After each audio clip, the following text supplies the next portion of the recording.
Tavera del Instituto Geofísico del Perú señala que existen dos fallas en nuestro país por las cuales existen los sismos. La primera es todo el área que comprende desde la costa hasta la fosa peruano-chilena. Y la segunda la comprenden las regiones donde existen fallas geológicas activas. Por eso debemos estar siempre prevenidos. La 20ª Feria Internacional del Libro concluyó y esperaremos hasta el próximo año a que instale nuevamente su carpa y nos deleite con lo mejor de la literatura mundial. Sin embargo, en Presencia Cultural la feria continúa, pues nos ha dejado una serie de entrevistas con literatos que les presentamos a continuación. Stephanie Ledoux y Stéphane Fratini son esposos y se dedican desde hace más de 15 años a la literatura infantil en Francia.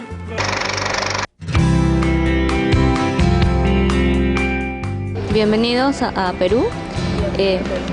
Mi primera pregunta sería, ¿por qué escogieron un público tan difícil? Pourquoi est-ce que vous avez choisi un public tellement difficile? Yo no creo que sea muy difícil escribir para los más chiquitos. Yo creo que, por el contrario, para los niños, para los chiquitos, hay que ser sencillos y sinceros. Así que yo creo que esto no es algo muy difícil en realidad.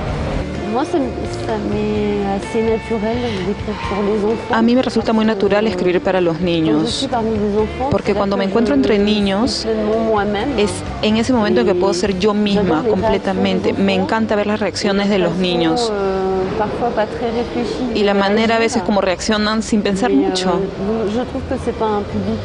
Para mí no es un público difícil. ¿Y cuáles son los temas que ustedes eligen? A ver, en mi caso yo hago lo que son los documentales. Yo elijo muy fácilmente los temas. ¿Por qué? Porque en función de las edades tenemos algunos indicios, ¿no? Sabemos qué es lo que les interesa a los niños. Y cuando hacemos documentales, la idea es que descubran el mundo. Así que vamos a multiplicar los temas, el circo, los dinosaurios, los carros, los tractores.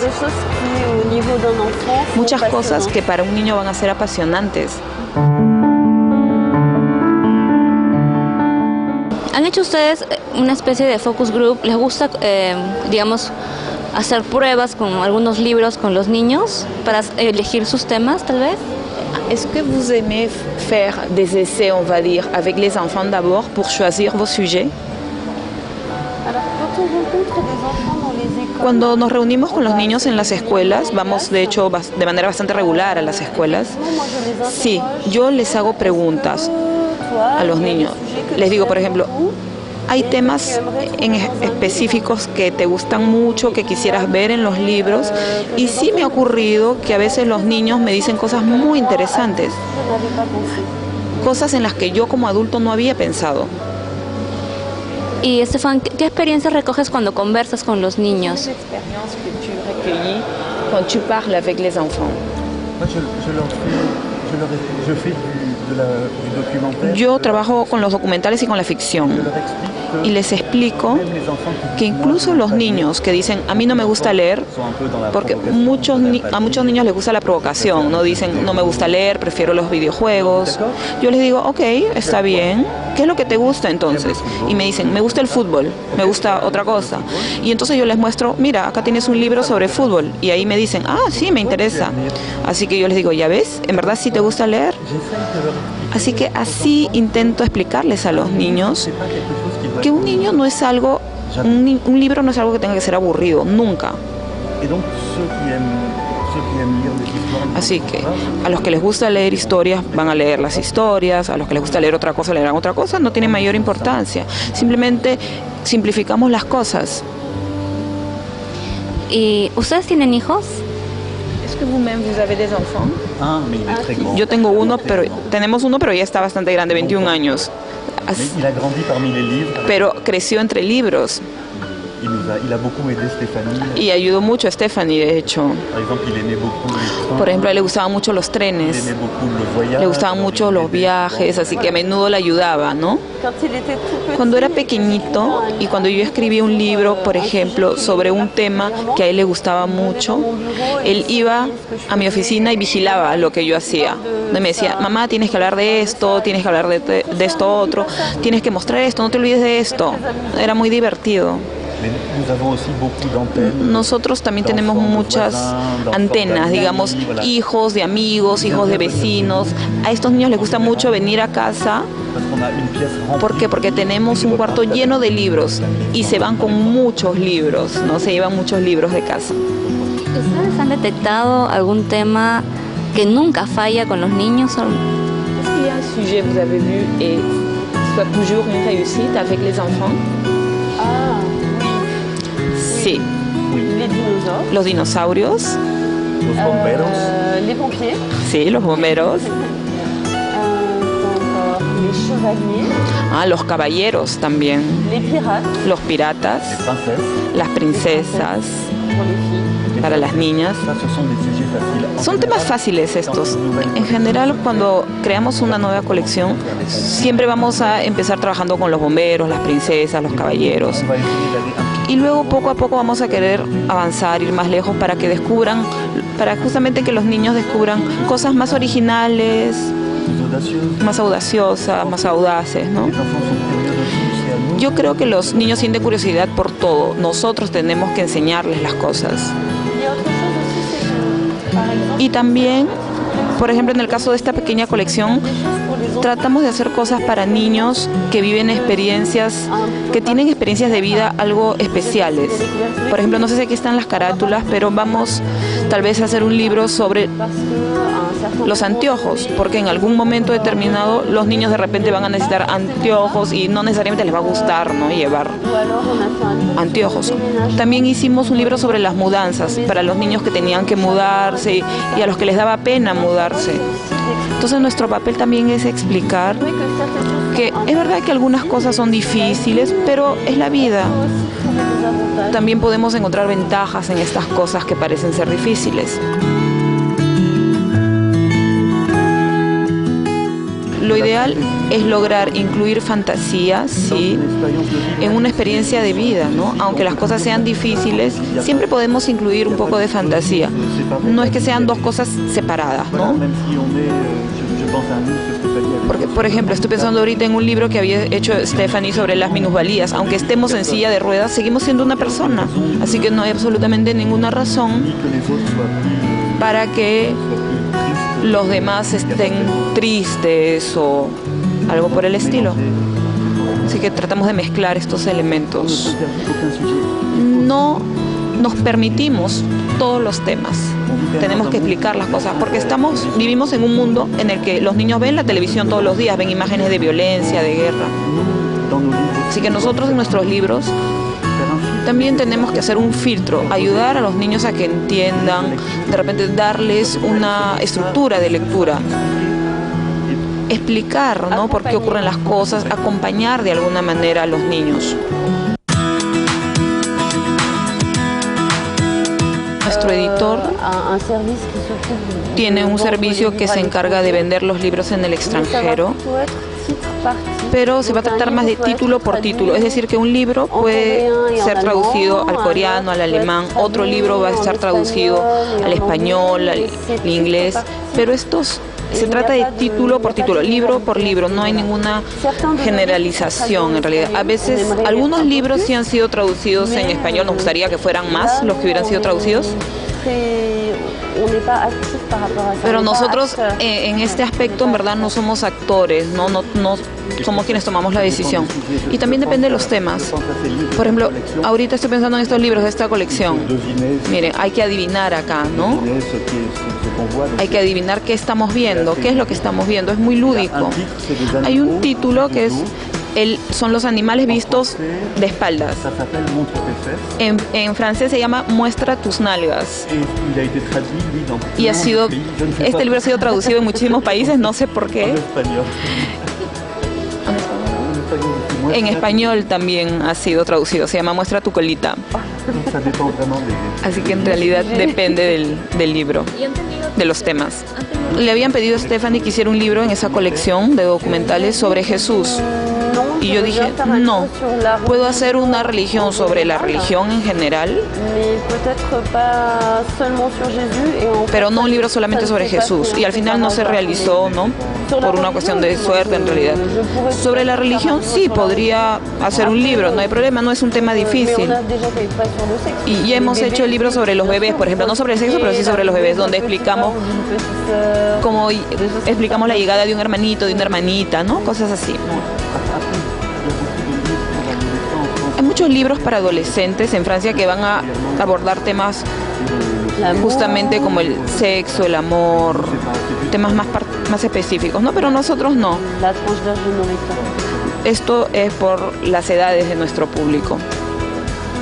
Très bien. Muchas gracias. Muchas gracias a usted. Los niños siempre serán un público interesante y a la vez desafiante para la literatura en general y para cualquier expresión artística que narre una historia como el teatro o el cine. Ahora vamos a una pausa y volvemos con Carla Gelfenbein.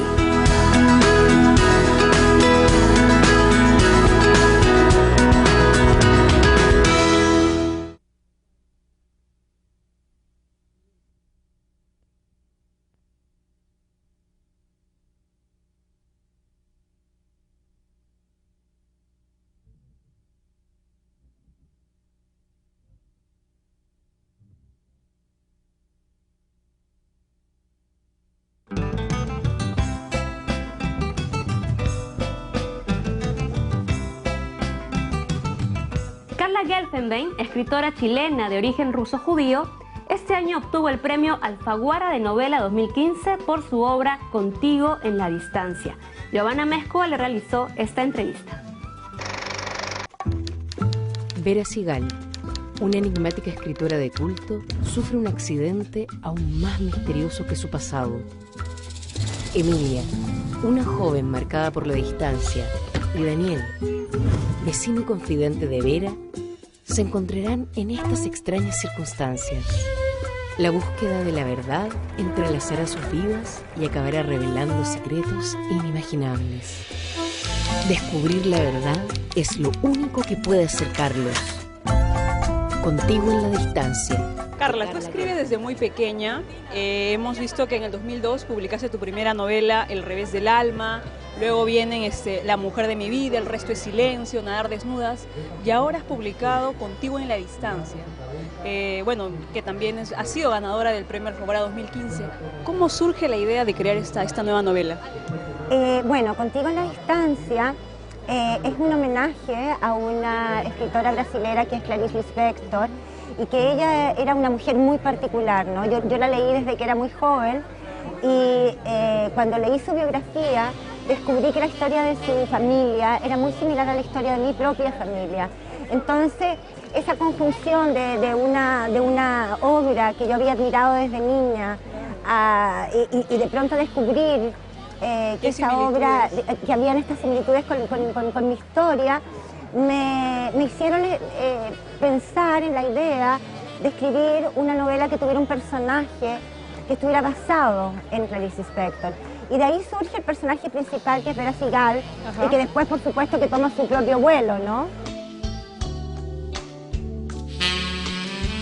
Bueno, es una historia donde hay cuatro voces narrativas, personajes que sobre todo son con un gran sentir humano, muy complejos sobre todo. ¿Cuál fue ese proceso creativo? Aparecen ante mí son los personajes. Para mí lo fundamental es conocer a fondo a mis personajes. Y cuando digo conocer, no es necesariamente que conozca su biografía completa, claro, sino que es poder mirar el mundo a través de ellos. Es como si me tragara a mis personajes y pudiera empezar a mirar el mundo y la realidad a través de ellos. Una vez que logro eso, puedo recién empezar a escribir. Pero no tengo nada de claro cuál va a ser la historia que voy a contar. ¿Ya? No tengo claro cuál es realmente la relación, por eso. Bueno, en esta novela, que es una novela que está llena de misterios, sí, ¿no? Claro, de relaciones ocultas, que van surgiendo y preguntas que se van planteando. En el fondo esas mismas preguntas eran preguntas que de alguna manera los personajes me planteaban a mí y que yo iba con ellos en el camino de descubrir cuáles realmente eran los secretos que se escondían detrás de sus vidas, ¿no? Tú en la obra nos narras con que Vera Sigal se encuentra tirada porque ha sufrido un accidente. ¿Por qué comenzar con un accidente? Bueno, esa era la única escena que yo tenía clara cuando comencé la novela, porque lo que yo también quería, otra de las cosas, era poder narrar la historia de un personaje que no estuviera allí y que se narrara a través de los otros personajes. Y lo vi, la verdad es que fue como la primera escena que aparece como semilla, ¿no? Que es esta mujer que se cae por las escaleras, y que la encuentra el vecino, Daniel, y que él sospecha que efectivamente no ha sido un accidente, sino que algo o alguien ha precipitado su caída. Y eso es lo que detona esta búsqueda, por un lado, de la vida de Vera, cuáles son los secretos que esconde esta mujer tan misteriosa que es su vecina, pero por otro lado lo obliga a él también a hacer un viaje por su propia vida, ¿no? Y tener que revisar aspectos de su vida que han quedado truncos, que no han sido resueltos, y tener que como mirar de frente dónde estoy, quién soy. He notado que estos personajes son muy distantes en edad, en su realidad, y sin embargo hay cosas que los unen. ¿Qué te une a ti con tus personajes? Bueno, perdón, que me encanta eso que dijiste de la distancia, porque eso es la razón por la cual se llama, de hecho, Contigo en la Distancia, ¿no? Porque hay tantas diferentes formas de distancia, justamente como tú dices en el libro, distancias geográficas, un amor que ocurre desde dos continentes, ¿no? Que es el de Vera con su amante, que es Horacio, un amor que son Gracia y Daniel, que están juntos, pero claro, que reina una gigantesca distancia emocional entre ellos, y luego está este amor no sexual, pero un amor fraternal entre Vera y Daniel, y que sin embargo hay una distancia gigantesca de edad, ¿no? Entonces, bueno, hay todo esto, ¿y qué me une a mis personajes? A mí me une todo, digamos, o sea, esos personajes nacen de mí. Flaubert dice Madame Bovary c'est moi, y incluso personajes como que pueden resultar tan disímiles a mí, como un señor como Horacio Infante, ¿no? Un poeta, mayor, laureado, muy formal, muy conservador. Incluso en él, evidentemente que hay aspectos, ¿no? de mi experiencia entendida como algo mucho más amplio que yo, que están puestos en Horacio Infante. Revisando tu biografía, es que tú eres biólogo, estudiaste biología, me parece genética, también te desempeñaste en el campo de la publicidad, en la moda. ¿Crees que de alguna manera estas profesiones en las que te has desarrollado han influenciado en tu proceso creativo, en tu escritura?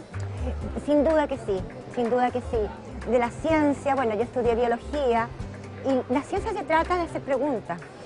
De hacer las preguntas correctas, ¿no? De eso se trata una investigación, es preguntarse algo y plantearlo de una forma correcta, y la literatura es exactamente lo mismo. La literatura es encontrar las preguntas que te construyen una historia, porque la literatura no son las respuestas, para eso están los libros de autoayuda, es ser lo suficientemente agudo como para poder plantear preguntas que sean trascendentes, que sean importantes. Por otro lado, hay una rigurosidad gigante en la ciencia, que es la misma que yo uso a la hora de escribir. Cada novela me demoro más o menos 2 años en corregirla. Wow. Entonces hay una rigurosidad que evidentemente que yo Noto creo... que hay un ritmo como muy bien pensado, una musicalidad. Sí, que puede, bueno, eso yo creo que también viene de mis estudios de diseño, ¿no? En el diseño justamente tiene que ver con lo estético. No solamente cómo se ven las cosas, cómo se sienten, cómo se transmiten, ¿no? Hay una búsqueda estética. El nombre de la novela, Contigo en la Distancia, tú mismo mencionas que es por ese bolero, ¿no? De un cubano, Contigo en la Distancia, pero tú ya tenías planeado ese título. El título es lo que siempre más me cuesta de todo de la novela. Hay veces que estoy a punto de entrar a la imprenta, todavía la novela no tiene título. Y en este caso estaba a punto también de mandarla al premio y no tenía título. y fui a Cuba. Y en Cuba escuché de vuelta esta canción que había escuchado cuando era niña, y cuando la escuché dije, este es el título de mi novela. O sea, fue como que el azar me la puso, ¿no? y define muy bien, o sea, resume muy bien Sí. todo el desarrollo de la historia. De la historia. Bueno, en lo particular a mí me llamó mucho una reflexión en donde Daniel recuerda unas palabras que le dijo Vera, que más o menos era como que cada persona tiene bajo la piel paisajes donde uno no va a poder llegar, o sea, Donde el otro no puede llegar. paisajes muy lejanos donde nunca los va a poder descubrir. ¿Tú crees que en esta etapa de tu vida aún hay cosas que sientes que te faltan por descubrir en ti misma? Infinitas, infinitas. Primero, o sea, ser escritora no significa que uno se conozca a sí mismo. Claro. Uno anda tan perdido por el mundo como anda cualquier otro ser humano, ¿no? Lo que pasa es que quizás uno anda buscando con más ahínco, con más dedicación, y uno se dedica un poco, ¿no? Pero la verdad es que yo creo que esa frase de Daniel habla un poco de esos espacios en que no podemos entrar del otro, ¿no? Uno puede tener un nivel de comunión, de relación, Claro. pero hay un espacio que es tan íntimo y tan profundo que quizás nosotros mismos no conocemos incluso, en el cual el otro nunca va a poder entrar. Entonces al final hay un límite en términos de las relaciones que podemos establecer con el otro, porque está ese espacio interior que es como intocable, y que de alguna manera nos distancia, ¿no? Digamos que esta novela es psicológica. El jurado del premio Alfaguara dijo, ¿no? Es un thriller literario y un thriller psicológico al mismo tiempo. Evidentemente que todas mis novelas, las 5 novelas, hablan de los mundos interiores de los personajes. Ese es el mundo que me interesa, ¿no? ¿Qué es lo que pasa detrás de las puertas, detrás de las cortinas cerradas, aquello que no se dice, aquello que no se ve, aquello que da vergüenza y que tiene que ver con las relaciones entre los seres humanos? Por lo tanto, en ese sentido, sí, es una novela que habla de la psicología, ¿no? Tú en una entrevista señalaste que la literatura es sacar a la luz lo invisible. ¿Cómo hacemos para sacar a la luz lo invisible?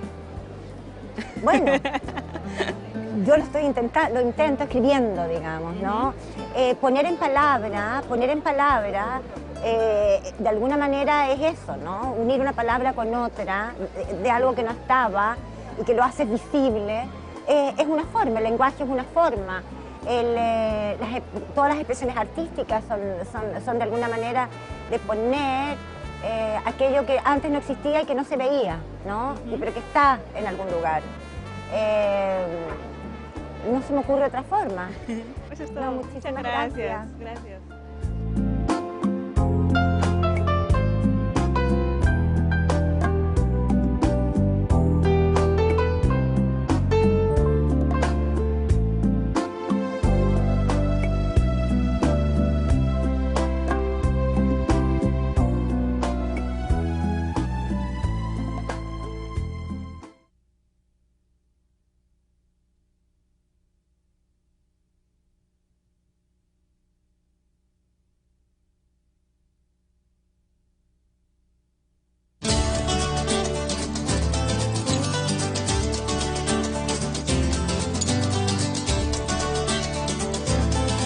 Esta semana se celebró el Día del Nutricionista Peruano.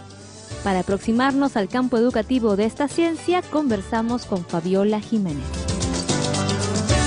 Fabiola, ¿cuál es el enfoque u orientación en la carrera de nutrición hoy en un país como el Perú, reconocido internacionalmente por su biodiversidad y por su gastronomía?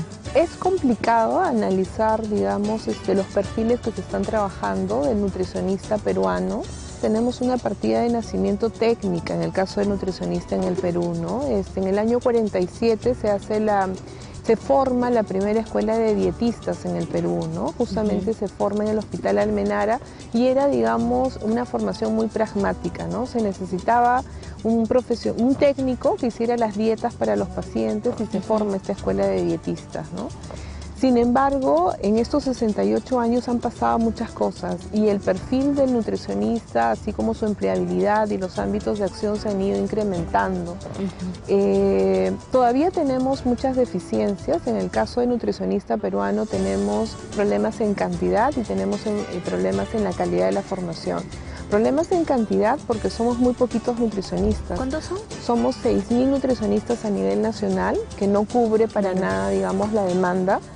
Y problemas en calidad porque las 20 universidades, o la gran mayoría de universidades, están apostando por perfiles que todavía están encerrando al nutricionista en un perfil clínico, ¿no? Entonces, teniendo solamente esta alternativa, cuando en realidad el nutricionista podría interactuar en casi todos los sectores, ¿no? Entonces, la potencia de la profesión de nutricionista se explica por cifras, por ejemplo, de la Organización Mundial de la Salud, quien en el año 2002 expresó lo siguiente, Martina. Mencionó que de los 20 principales factores de riesgo para enfermarnos, la mitad estaba relacionados a nutrición. Claro. Imagínate, o sea, la mitad de las enfermedades en el mundo se relacionan de manera directa con el tema de nutrición. Pero todavía el reto es muy grande porque tenemos que, desde el punto de vista académico, desde el punto de vista que nos lleva al tema de la salud de los peruanos, tenemos un trecho muy grande, tenemos un proceso muy largo hasta lograr que la gastronomía peruana sea lo más saludable para los peruanos. En el caso de biodiversidad, por ejemplo, que está más ligado al estudio de los alimentos, al estudio de las propiedades funcionales de los alimentos, yo tuve la oportunidad, por ejemplo, hace poco de hacer un viaje a la selva y me quedaba sorprendida, Martina, ¿no? O sea, cantidad de alimentos que yo misma como nutricionista me asombraba, no conocía. Salí con cámaras al mercado, tomaba muchas fotografías, entrevistaba a la gente, pero nos queda mucho trabajo y también hay mucho potencial de empleabilidad para los nutricionistas en ese campo, ¿no? O sea, descubrir, investigar las propiedades saludables de los alimentos, poner en valor esos alimentos, ¿no? Pese a esta situación aparentemente exitosa, como mencionábamos internacionalmente, estamos entre la anemia o nutrición crónica y por otro lado la obesidad. ¿Por qué comemos tan mal los peruanos teniendo esa riqueza? La situación nutricional en nuestro país es compleja, Martina. Como tú mencionas, utilizamos una palabra que describe muy bien la situación actual, ¿no? Hablamos de una coexistencia de enfermedades, donde tenemos problemas no resueltos, ¿no? Tenemos una deuda pendiente los peruanos. Entonces, como tú lo mencionas, tenemos, como todo en botica, ¿no? Tenemos desnutridos, tenemos anémicos, tenemos muchos problemas de deficiencia de micronutrientes. No tenemos cifras porque en campo es muy caro y muy difícil levantar esta información, pero conocemos que tenemos deficiencias en temas de vitamina A, de ácido fólico, de zinc, etc. Y también convivimos con el sobrepeso y la obesidad. A la obesidad hay que entenderla como una enfermedad en sí misma, pero también como la puerta de entrada hacia las enfermedades crónicas no transmisibles. Me estoy refiriendo a enfermedades cardiovasculares, a hipertensión arterial, a diabetes. Entonces, el panorama es complejo. Yo creo que las soluciones que se han dado parten de diagnósticos muy malos. Por ejemplo, ¿no? Lo que sale a nivel de medios de comunicación es la superficie, ¿no? Es la superficie de problemas que son muy complejos. Por ejemplo, el ciudadano de a pie, el ciudadano común y corriente, ¿qué cosa es lo que escucha de nutrición? Escucha programas sociales, escucha, por ejemplo, el tema de la ley, qué sé yo, de comida chatarra, pero la profundidad de la situación nutricional requiere justamente especialistas, ¿no? Lo que tiene que comprender la gente es que la nutrición es una ciencia y no es una ciencia sencilla, es una ciencia compleja, por eso se estudia 5 años de una profesión. No obstante, todo el mundo habla de nutrición, ¿no? Todo el mundo come, todo el mundo opina y todo el mundo desinforma, Martina, ¿no? Entonces yo lo que le pediría a la gente es que, un momentito, ¿no? O sea, ¿quién está opinando, no? Necesito saber la hoja de vida de esta persona. tenemos muchos otros problemas graves. Por ejemplo, el tema de profesionales de la salud en general no llevan cursos de nutrición, me estoy refiriendo a médicos, enfermeras. Si nosotros nos ponemos filosóficos, en realidad todas las profesiones deberían llevar por lo menos un curso de nutrición.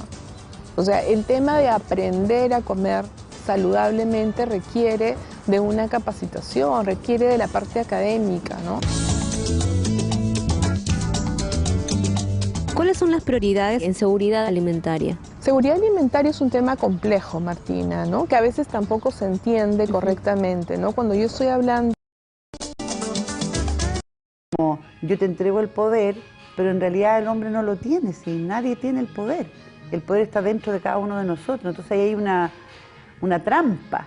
Le entregamos el poder a alguien que no lo tiene realmente, lo que tiene es fuerza, es violencia, como todos, digamos.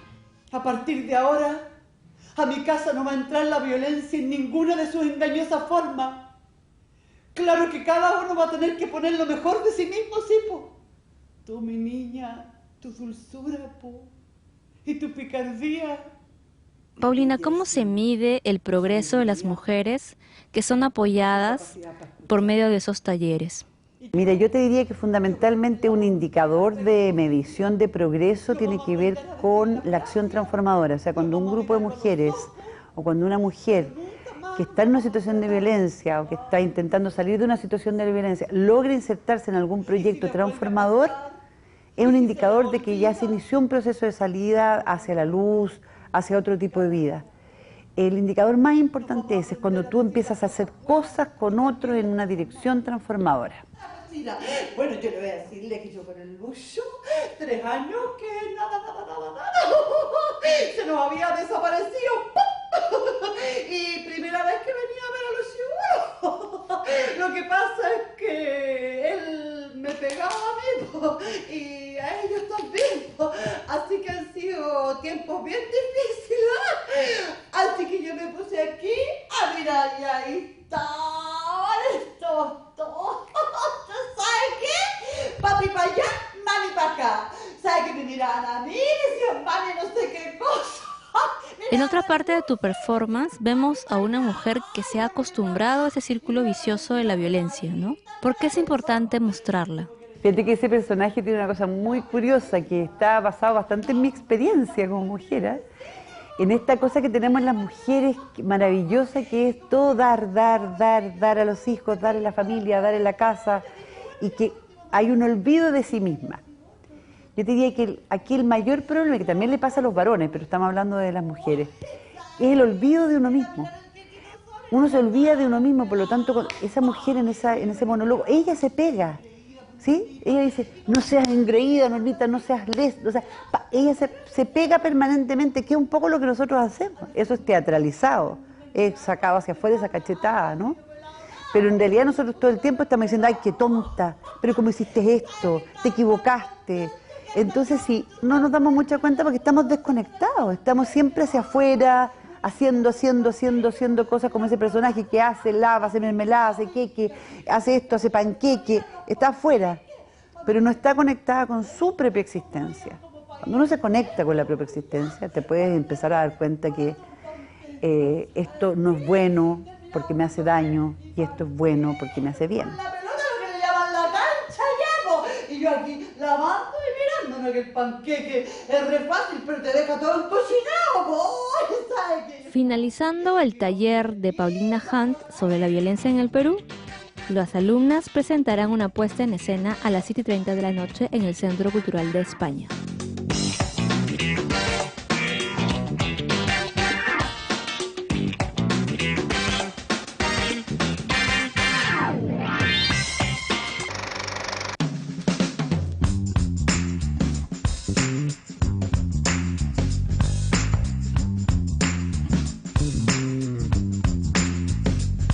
Los alumnos de la especialización de diseño de muebles del Toulouse-Lautrec presentan la 24ª muestra de diseño de silla llamada Magia. Cada una de estas sillas presentan diversas características formales de diseño, constructivas y funcionales bajo la conceptualización de prototipos, generando así soluciones innovadoras. La consigna que tenemos todos los docentes, porque son 5 talleres que se dictan cada ciclo, es de que el alumno conjugue 3 conceptos, ¿no? La ergonomía, que viene a aplicarse con todo el tema de la función, el concepto que quieran ellos plasmar en su silla y también la optimización del material. Esas 3 cosas tienen que estar en equilibrio para que puedan obtener buenos resultados, porque si no, la silla puede ser visualmente muy agradable, pero cuando te sientas termina siendo muy incómoda, ¿no? Cada silla tiene su función y dependiendo de eso ellos hacen todas sus propuestas. La exposición estará abierta hasta el 13 de agosto en Plaza Nova Oeste en el Jockey Plaza.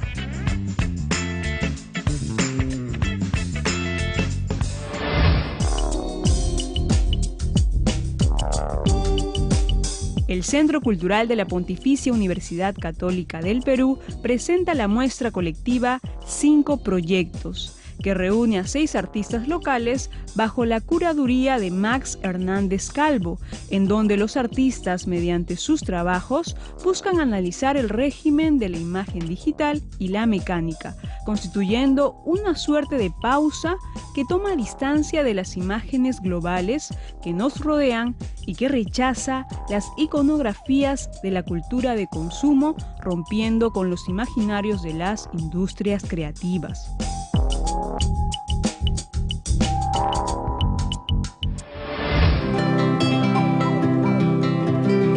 El IMNA presenta El universo expresionista de Alfredo Ruiz Rosas, la más completa retrospectiva de Alfredo Ruiz Rosas, exponente del realismo socialista en la pintura peruana.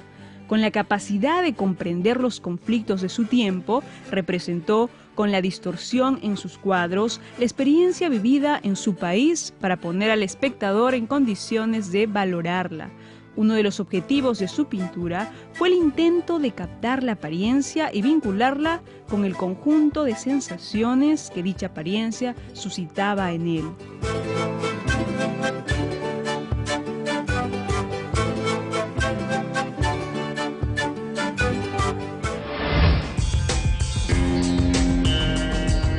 La Galería Pepe Cobo presenta la exposición individual Pasajes del videoartista argentino Sebastián Díaz Morales, en la que se explora las posibilidades del video desde una perspectiva que se puede situar entre el documental y la reinterpretación lírica de una realidad vista a través del juego, la ironía y un dolorido escepticismo. En sus más de 40 videos realizados, prima la creación de un ambiente inusual en la que flota una extraña sensación de intranquilidad.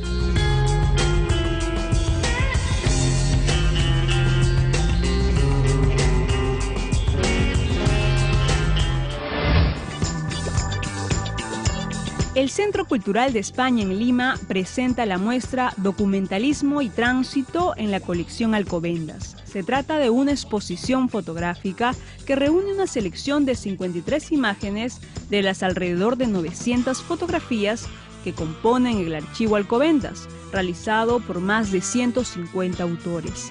La muestra recoge las diferentes formas de mirar de 14 autores españoles, quienes nos ofrecen múltiples asociaciones estéticas bajo un denominador común, el apasionado documentalismo.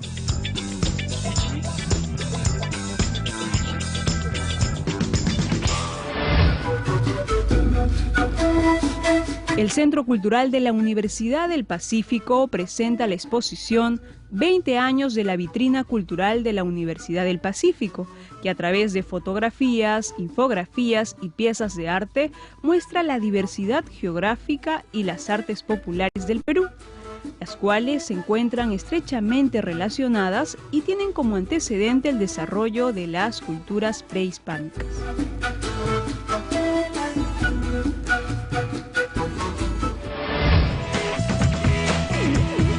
La Galería Paraíso exhibe la muestra colectiva Unidades de los artistas urbanos Entes y Pésimo, Desertor y Jade. La exposición nos habla del sentido humano de la identidad y pertenencia, en la que los artistas retratan una mezcla de culturas y una lucha constante por la valorización de sus ideales. Ente Espésimo, Desertor y Jade dejan a la libre interpretación del público el significado de vivir, de ser uno y empezar de nuevo.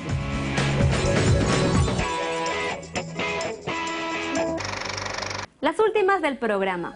Del 10 al 14 de agosto en los auditorios del Británico se realizará el 10º Festival de Música Ensambles, en donde la música peruana se viste de jazz. El festival contará con jam session, conciertos big band y clases magistrales. El ingreso es libre. Para mayor información visiten la página del Centro Cultural. Como parte de las actividades por el aniversario del nacimiento de José Carlos Mariátegui, se presenta La vida que te falta, obra teatral interactiva y vivencial. El montaje se realiza en la casa que habitó José Carlos Mariátegui los últimos 5 años de su vida, haciendo partícipe al público de la memoria que aún se respira en sus paredes. La puesta en escena se realiza todos los viernes de agosto a las 7 de la noche en la Casa Museo José Carlos Mariátegui, Girón, Washington, 1946, Cercado de Lima. El aforo está limitado a 30 personas, por lo que se pide su confirmación al siguiente correo: casamariategui@cultura.gov.pe. El 10, 17 y 24 de agosto se realizará el ciclo de cine Ingrid Bergman, recordando a la actriz por el centenario de su nacimiento. Arpavi Producciones presentará 3 cintas protagonizadas por la actriz: Casablanca, de 1942, Por quién doblan las campanas, 1943, y Luz que agoniza, 1944. Este ciclo de cine se realizará en el IMNA de Lima, Girón Cusco, 446, a las 7 de la noche. El ingreso es libre. El 12 de agosto se presenta Under Pop Session. Es un ciclo de recitales dobles que dará a conocer jóvenes propuestas en la escena rockera peruana. En esta oportunidad se presentarán las bandas Aura y Ausencia. Este recital rockero se realizará también en el IMNA, Girón Cusco, 446, 7:30 de la noche. El ingreso es libre. El Club Departamental Puno realiza el Concurso Nacional de Autores y Compositores de Música Puneña. Pueden participar músicos populares y académicos y se calificará la obra musical, que puede ser compartida entre autores de la letra y autores de la música. Las categorías para inscribir obras son Marinera Puneña, Huayno Pandillero, Morenada, Tuntuna, Caporal, Sicuri, entre otros. Las inscripciones a este concurso finalizan el 30 de septiembre. Informes e inscripciones en el Club Departamental Puno de Lima, calle Cervantes 137, Lima, altura de la cuadra 2 de la avenida Brasil. Teléfono 423-6238 y al correo electrónico clubpuno@hotmail.com. El Ministerio de Cultura convoca al Concurso Nacional Nueva Dramaturgia Peruana 2015. Categorías: teatro para adultos y teatro para niños y adolescentes. Recepción de obras del 7 al 21 de septiembre de este año. Descargue las bases correspondientes en la página web www.cultura.gov.p/dramaturgia. O si desea más información, escriba al correo electrónico dramaturgia@cultura.gov.pe. Y eso fue todo por hoy. Gracias por acompañarnos y será hasta el siguiente programa.